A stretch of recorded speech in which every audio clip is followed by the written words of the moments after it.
Shalom sobat-sobat yang dikasihi Tuhan, ada kabar sukacita yang Anda saya sampaikan kepada Anda semua. Saat ini saya akan mereview Kapel Adorasi Abadi di paroki saya, Kapel Adorasi Abadi Santo Mikael, Paroki Bunda Hati Kudus, Kampung Kuper, Merauke, Papua Selatan. Silakan kita melihat situasi yang ada di dalam kapel. Ya, cukup bagus, luar biasa. Cukup bagus ya, kapel adorasi yang sudah sangat luar biasa di paroki Bunda Hati Kudus Kuper ya. Bisa melihat ya, sedikit cerita tentang sejarah dari kapel adorasi ini. Kapel Adorasi Abadi Santo Mikael adalah kapel adorasi satu-satunya yang ada di Kuskupan Agung Merauke. Cuma ada di paroki Bunda Hati Kudus Kuper, di paroki saya. Paroki lain tidak ada ya, dan seharusnya memang setiap paroki itu punya kapel adorasi yang terbuka 24 jam sehingga umat pun bisa datang berdoa dengan segala keluh kesah beban berat mereka bisa curhat kepada Tuhan Yesus. Nah, yang berikutnya menurut sejarah sedikit sejarah tentang kapel ini ya, sedikit sejarah tentang kapel ini ya, sedikit sejarah tentang kapel ini.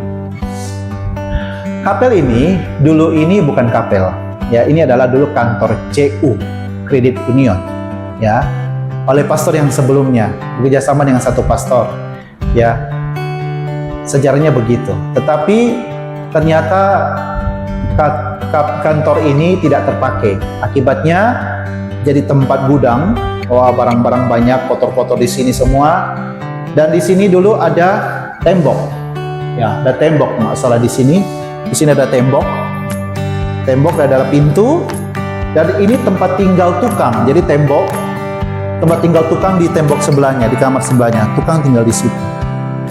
Tapi dalam perjalanan akhirnya tukang tidak tinggal lagi di sini, dan saya berpikir daripada ini jadi gudang kotor dan tidak terpakai, kantor tidak terpakai dan sangat kotor dulu itu, banyak barang-barang di sini berserakan ya. Dan kebetulan juga kami sedang memperbaiki pastoran di luar, dan saya berpikir kenapa tidak jadikan kapel adorasi abadi saja, di mana kapel agak keluar, terpisah dari pastoran, supaya ketika umat ingin berdoa malam hari, mereka bisa datang ke tempat ini untuk berdoa. Maka itu pintu tidak pernah dikunci selama 24 jam. Jadi silakan umat ingin berdoa, datang silakan berdoa di tempat ini dan tidak dikunci. Jadi sengaja dibuat begitu supaya terpisah dari pastoran, supaya umat ketika ingin berdoa malam-malam mereka bisa datang berdoa di tempat ini tanpa harus mengetuk pintu pastoran. Maka itu jadilah tempat ini. Kami jebol tembok ini, kami buka, kami jebol dia, kami buka dan kami perbaiki, dan jadilah kapel seperti ini. Saya yakin juga ini juga inspirasi Roh Kudus.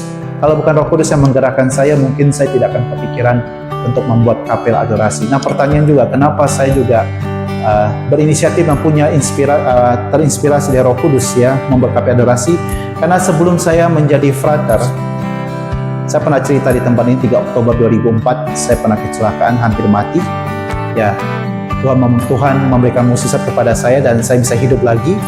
Saya sebenarnya sudah hampir mati dan mungkin sudah mati tanggal 3 Oktober 2004, dan Tuhan memberikan mukjizat saya bisa hidup lagi. Semenjak itu hidup saya mulai berubah. Sobat-sobat, saya banyak berdoa mencari Tuhan, dan saya seringkali waktu kerja di Muara Angke, Jakarta Utara, saya kerja di pelelangan ikan, saya bermain ikan, saya tagih uang sehari-hari, ketemu dengan banyak orang, berhubungan dengan banyak uang. Saya butuh kekuatan. Semenjak saya kecelakaan, saya merasa hidup saya berubah. Saya ingin sekali dekat dengan Tuhan. Saya juga mulai rajin ke gereja. Dulu sebelum saya kecelakaan, saya sangat pemalas ke gereja dan sangat pemalas berdoa. Tapi sejak waktu kecelakaan setelah sembuh, saya suka sekali berdoa dan suka sekali mencari Tuhan ke gereja. Akibatnya hari Minggu itu saya pernah pergi ke gereja sebanyak 2 kali. Pagi saya pergi, setelah itu saya masuk kantor, karena hari Minggu kantor kami juga kerja, karena ikan tidak bisa dibiarkan begitu saja. Nanti sore ketika saya pulang, saya pergi gereja lagi, karena saya rindu terima tubuh Kristus.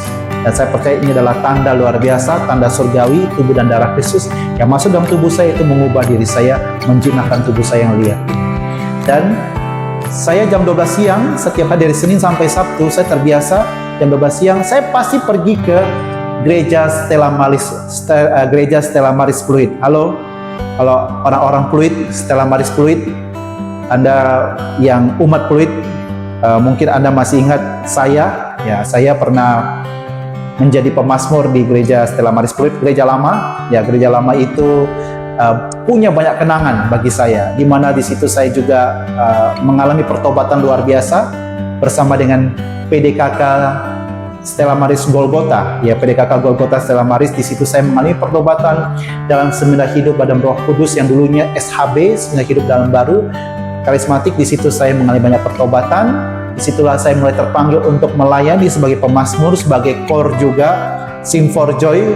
Kor saya dulu bernyanyi dalam sukacita, menyanyi untuk sukacita, tapi saat ini salah sudah bubar. Saya dengar Sing for Joy sudah bubar. Dan saya juga biasanya jadi pengantar pada hari Jumat, pada misa sore, pengantar yang biasanya kalau di gereja-gereja kota besar itu ada pengantar, ada MC-nya. Ya, selamat datang Bapak Ibu, saudara-saudara yang dikasihi Tuhan. Selamat datang di gereja Stella Maris Pluit. Dulu saya yang menjadi MC-nya. Misa akan dipersembahkan oleh pastor ini dengan tema ini. Mari kita persiapkan diri kita dan kita bangkit berdiri, kita buka dengan nyanyian pembukaan. Itu tugas saya waktu di Stella Maris Pluit, waktu dalam misa hari Jumat. Dan akhirnya dari pelayan-pelayan itu Tuhan panggil saya dan saya menjadi seorang imam. Dan kebiasaan MC itu saya tularkan kepada umat saya. Saat ini, jadi di Paroki Bunda Hati Kudus Cooper, sebelum misa mulai, selalu ada MC. Selamat datang di Paroki Bunda Hati Kudus Cooper, selamat datang. Dan misa akan dipersembahkan oleh pastor ini dengan tema ini. Mari kita bangkit berdiri dan kita buka dengan nyanyian pembukaan. Itu saya tularkan kepada paroki saya. Jadi Bapak Ibu, terjadinya kapel adorasi abadi ini karena saya terbiasa berdoa di hadapan sakramen Maha Kudus. Karena saya sangat percaya Tuhan itu sungguh hadir dalam sakramen Maha Kudus, dan kalau semakin banyak saya berdoa di hadapan Dia pun mengubah saya, terus mengubah saya, menguatkan saya dalam tugas putusan. Ketika saya jadi pastor paroki pun tetap saya datang ke tempat ini, ya, berdoa misa pagi di sini, jam 12 siang saya berdoa, jam 3 sore doa kereman saya berdoa di sini lagi. Kalau saya tugas pelayanan, tugas apapun di luar, pasti saya kembali akan berdoa di tempat sini untuk menimba kekuatan. Inilah sedikit sejarah tentang kapel adorasi. Dari diri saya sendiri pun saya seringkali berdoa di hadapan sakramen Maha Kudus. Saya seorang devosan, berdevosi kepada sakramen Maha Kudus. Jadi silakan Anda bisa melihat ya Bapak Ibu. Ya, sangat bagus. Ini arca Bunda Hati Kudus ya.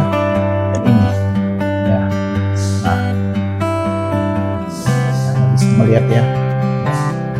Ya, sakramen Maha Kudus, tabernakel dan salib Yesus.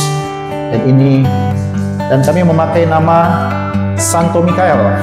Santo Mikael. Mengapa Santo Mikael? Saya sangat fans kepada Santo Mikael. Ialah malaikat yang berani melawan setan, Lucifer. Ya, cuma dia satu-satunya malaikat yang berani melawan Lucifer. Siapa seperti Allah? Maka itu dalam bahasa Ibrani itu Mikael, siapa seperti Allah. Sebenarnya kalau kita teliti, sebenarnya pribadi malaikat ini tidak ada nama, sebenarnya tidak ada nama dalam, tapi karena siapa seperti Allah, Mikael, jadi dia sendiri berani berseru melawan Lucifer waktu itu di dalam pertempuran di surga. Mikael, siapa seperti Allah. Maka itu seruan dia yang sangat terkenal itu dijadikan namanya dan diberikan kepada Mikael. Dan kebetulan sebagai seorang aktivis karismatik, saya banyak mendoakan orang-orang yang kerasukan juga, ya, orang-orang yang diganggu oleh kuasa jahat, kerasukan, kita doakan. Dan saya bisa memberi kesaksian bahwa ketika kita memanggil Santo Mikael pun juga sangat luar biasa, ya. Orang-orang yang kerasukan itu bisa dibebaskan karena Santo Mikael juga membantu. Santa Maria, Santo Mikael, dan Yohanes Paulus II itu sangat kuat dalam proses, dalam pelepasan orang-orang dari kuasa jahat. Sedikit sharing, saudara-saudaraku, sobat-sobat yang dikasihi Tuhan, tentang kapel adorasi. Shalom, Tuhan berkati Anda semua.